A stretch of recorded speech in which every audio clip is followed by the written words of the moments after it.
Hello, so Janis King here with your monthly energy update for August 2024, and I am currently, as you can see, sitting by the side of Loch Leven in Scotland, and very beautiful it is too, although not tremendously sunny, but still it's quite moody and atmospheric, and that's quite apt because this is the loch where Mary Queen of Scots was imprisoned on a castle on an island in the middle of the loch by her cousin, Queen Elizabeth I. So the loch has a lot of history, and it's beautiful. It's very beautiful and very, very atmospheric, as you can see.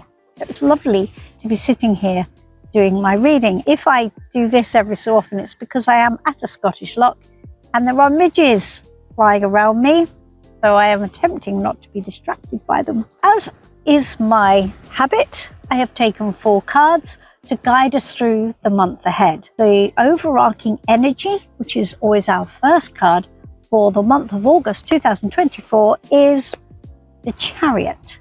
Now, the Chariot is a powerful card. It's ruled by the Suit of Wands, fire energy. So there's a lot of activity, there's a lot of will, determination, courage, focused at some point in the future. And it's very determined to make life the way it wants it to be. It is an in-charge card. It's a card that is not going to be distracted. If it's doing it right, it will not be distracted by other people's opinions or by stuff going on around it, like midges, for instance. It is not going to be pulled off track.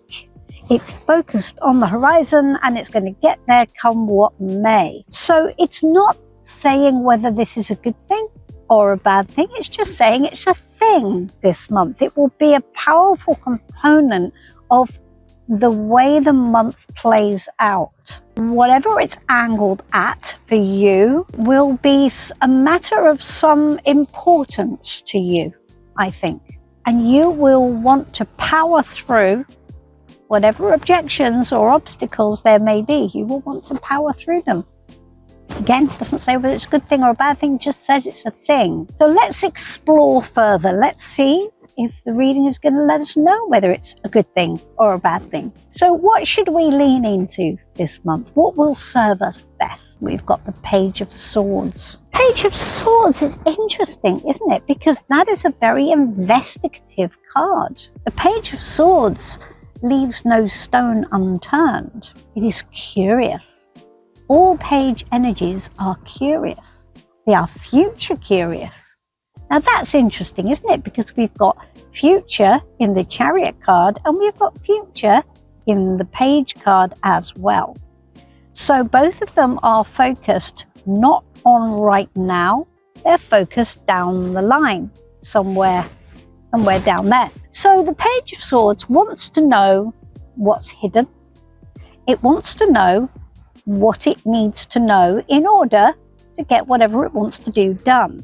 It also wants to hide what it doesn't want anybody else to see. It is both investigative and it is also secretive. Now, the other aspect of the Page of Swords is that communication can often get a bit sharp because pages are not the most experienced of the royals in the tarot deck.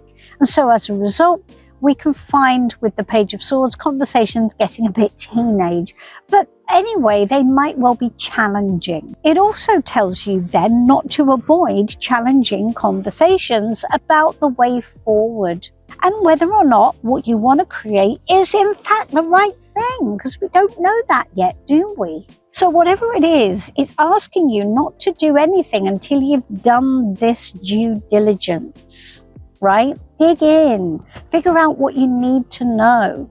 Don't take anything at face value. It's really important that you search out and find all of the terrain so you can make the right decisions moving forward. The Page of Swords is not a fluffy bunny card, and it's also certainly not a card of inaction. If we look at the card on the traditional Rider-Waite deck, he shows up as a battle scout.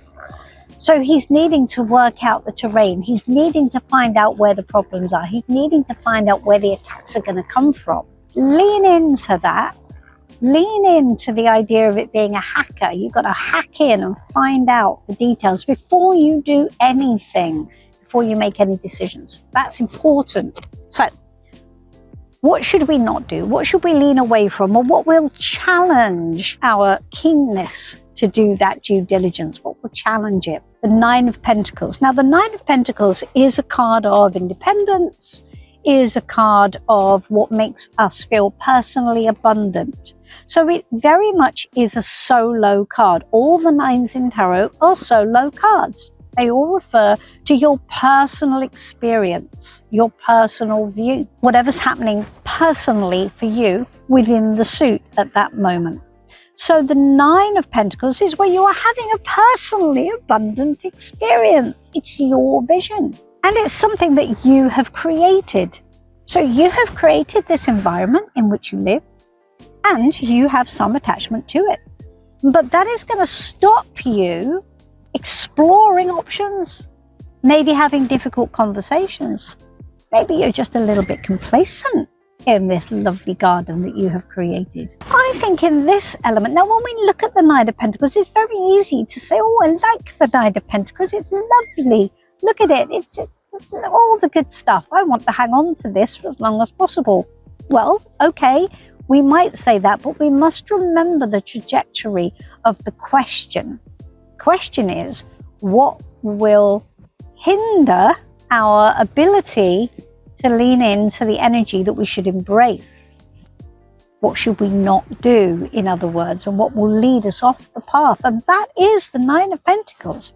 The life that you think you've created and that you want is not what you should be looking at right now, because when we look at the Chariot and the Page of Swords, they're both forward-facing cards. They're looking at the future. They're not looking at now. They're looking at what you want to create moving forward. We don't want to be looking at the status quo and going, yeah, but this is great.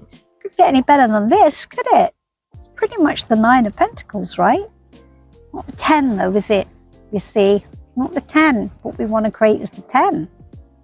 We want a happy and abundant and connected life. We want to be building for the future. So I think that's quite interesting how they're all working together. So what is our message from Spirit around all of this? Well, our message from Spirit is the Five of Swords. Now again, we don't want to be tempted to be looking at the Five of Swords and going, oh, that's a horrible card. You don't want to do that. If we remember back to last month's reading, I bang on about this all the time. There are no bad cards, right? There is only the message in the reading. I'm eating so many midges, I may not need any dinner.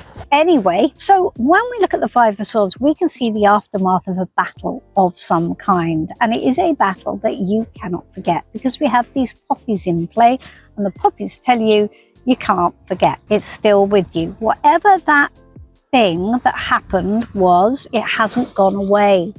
It caused negative energy. It caused bad feeling. It caused resentment. It caused disappointment. Now, the message of the card tells you, and the message that I think is coming from Spirit in this is telling you that actually, you're right, you can't fix it. You just can't. It's done. It is finished, and you have to now choose whether to allow it to stay in play and infect the future, or whether you're going to decide by your will not to. Because it's all about thinking, isn't it? So we've got the Five of Swords. So it's all about the way you're thinking. And it's all about negative emotions in play under the surface, which are infecting the way you're thinking. There was a workshop I did on swords a while ago, which had a lovely little buzz phrase around this particular card, and it was grit in the fuel.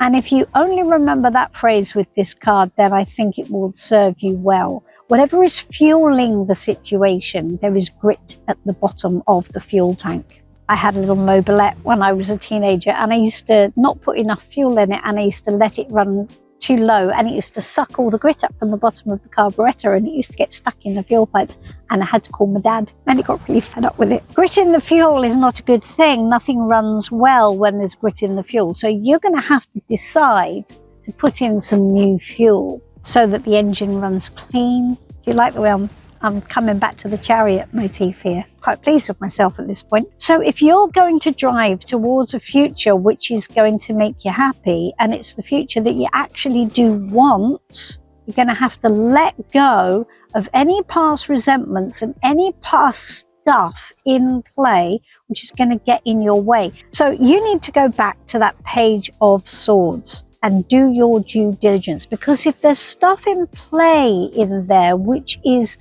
in under the surface causing snipey conversations and, you know, people being a bit secretive or people just being a bit arsey, that isn't great. We need to be really curious about what's going on, about what's fueling everything. We need to be curious about it so that we can make the best result. And we cannot be too wedded to our personal circumstance and our personal current vision of things, because that's not what's going to play out down the line.